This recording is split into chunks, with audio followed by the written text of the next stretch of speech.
자, 이제부터는 어떤 구체적인 사례들이 윤리적 이슈로 나왔는지를 보면서 앞서 설명했던 인공지능 윤리의 특성들과 어떻게 결부될 수 있을까 한번 살펴보도록 하겠습니다. 첫 번째, 가장 최근의 사건인데 이제 코로나 때문에 영국에서 우리로 따지면 이제 수능 시험이죠. 수능 시험을 못 보니까 이제 정부에서 어떻게 했냐면 고등학교 내신을 기반으로 해서 수능 시험을 예측을 해서 이렇게 줬습니다. 개인한테.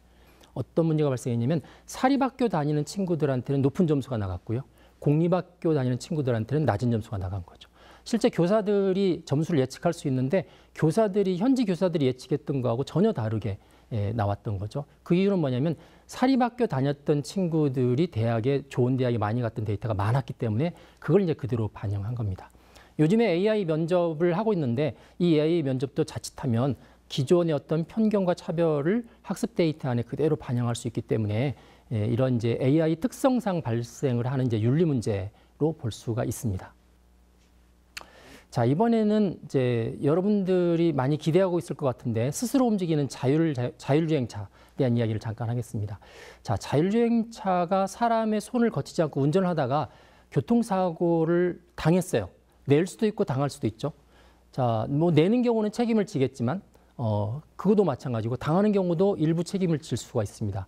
그럼 누가 책임을 질 거냐? AI가 질 거냐? AI가 사람이 아닌데 AI한테 책임을 물을 수 있는 법적인 근거가 없거든요. 그래서 이제 이 부분에 대해서 AI가 무엇은 결정을 했는데 그게 사고나 사건이 되고 그게 AI가 잘못한 게 되면 누가 책임을 질 거냐 하는 문제가 큰 이슈 중에 하나입니다. 자율주행차 같은 경우는 기술 수준이 보통 5등급이에요. 5등급 중에서 1, 2, 3등급은 사람이 최종적으로 책임을 져야 되고 4, 5등급은 이제 사람 책임이 없습니다. 그래서 이제 2023년 정도 되면 현대차에서 레벨 4 정도가 되는 차를 만들어내겠다라고 야심찬 계획을 발표했는데 레벨 4가 이렇게 움직이다가 만약에 사고를 내거나 사고를 당하면 누가 과연 책임질 건가? 왜냐하면 사람은 운전하지 않았잖아요. 그렇죠? 그래서 뭐 그 대안은 이제 결국 보험사가 책임지는 거죠. 그럼 이제 보험료는 높아지겠죠.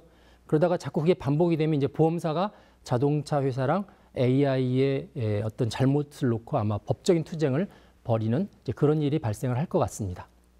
또 윤리 이슈 가운데서 중요한 것 중에 하나가 과연 AI가 안전할까?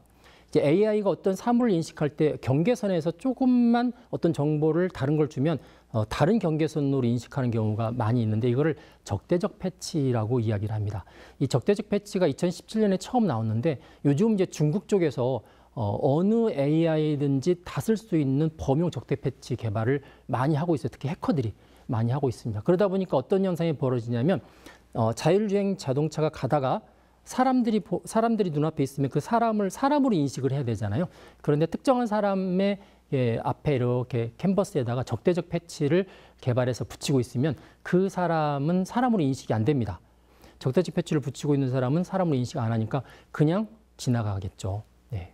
뭐 그런 식으로 해서 사고가 유발이 될 수도 있습니다. 그래서 이건 이제 AI 자체의 안전성 문제 또 이렇게 볼 수도 있습니다.